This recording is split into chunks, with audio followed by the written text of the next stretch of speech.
Epidemiología de trauma craneoencefálico. El traumatismo craneoencefálico es una importante causa de mortalidad e incapacidades en todo el mundo y la causa más común de muerte en traumatismo cerrado. En Estados Unidos se estima en 50.000 muertes anuales por esta etiología, y entre 11 y 12 millones de ciudadanos europeos y estadounidenses sufren incapacidades por esta grave enfermedad. Aunque la incidencia varía con las diferentes áreas geográficas, se estima que alrededor de 200 personas sufren TSE por cada 100.000 habitantes. Afecta más a varones, en una relación de 2 a 3, debido a los diferentes roles y conducta social de uno y otro sexo. La edad de máximo riesgo se sitúa entre 15 y los 30 años, razón por la cual genera enormes pérdidas en años potenciales de vida. Se estima que por cada 250 a 300 TCE leves hay 15 a 20 moderadas y 10 a 15 graves, lo que conlleva altos costes económicos y sociales.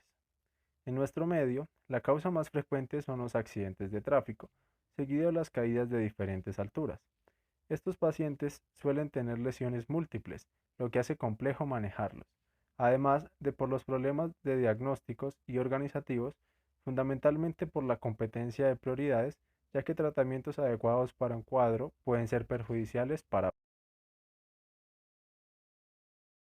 Las lesiones del cráneo suelen dividirse en dos: lesiones abiertas y lesiones cerradas. Las lesiones abiertas implican penetración del cuero cabelludo y el cráneo, es decir, de las meninges y el tejido cerebral subyacente. En ellas están implicados típicamente proyectiles u objetos afilados. Las lesiones cerradas se producen cuando se golpea la cabeza.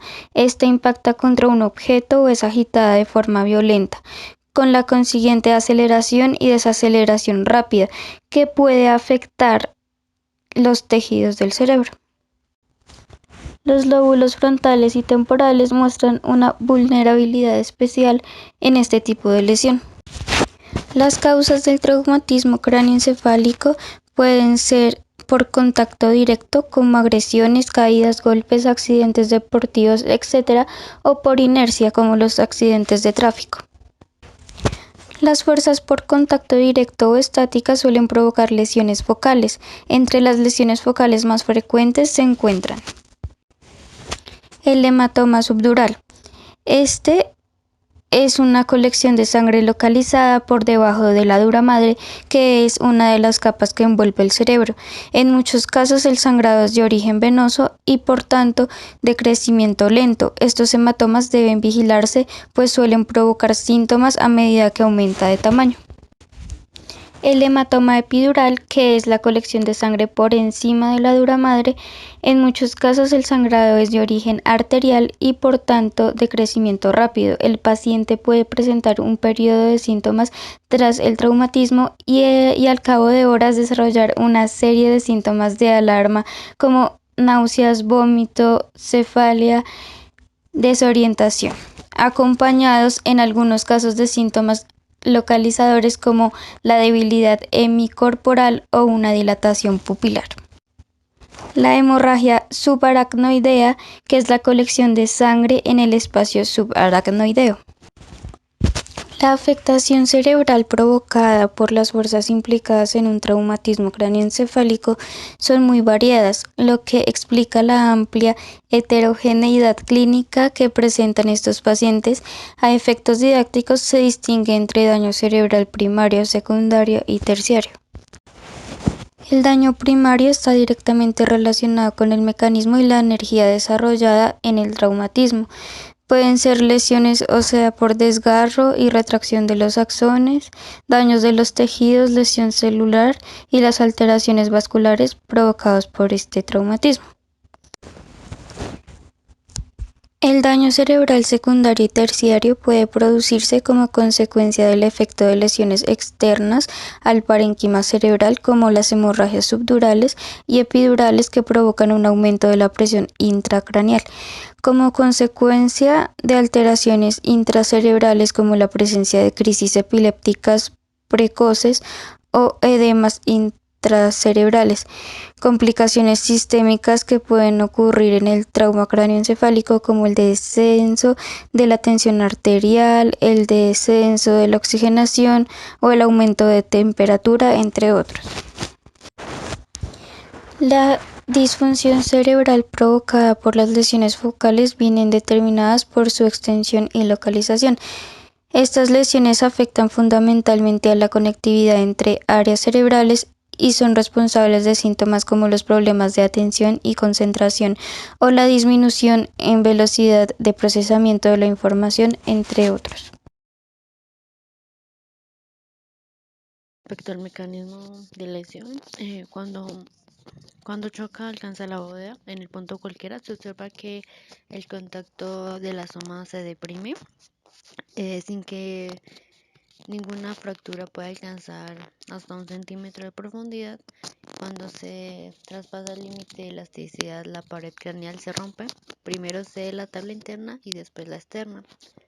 Cuando el traumatismo es muy intenso de la fractura de la bóveda, parten fisuras que se dirigen hacia la base, caminando por el espacio comprimido entre las zonas o superficies débiles. Después de un tratamiento de la región frontal, se ve que el trazo de la fractura desciende hacia la base, pasa generando por las esculturas supraorbitaria, recorre el techo de la órbita y detiende a las alas menores del esfenoides. Si el choque es violento, la fisura se prolonga hacia la mitad del comportamiento anterior, pasando por la lámina cribosa del etmoides o bien al comportamiento medio, atravesando el conducto óptico, la hendidura esfenoidal, los agujeros redondo mayor, el oval, hasta la punta del peñasco. Después de un choque sobre la región temporal, la fisura desciende hasta el comportamiento medio de la base y gana el agujero rasgando anterior, siguiendo el canal petroso y así fracturando el peñasco en el sentido paralelo a su eje mayor.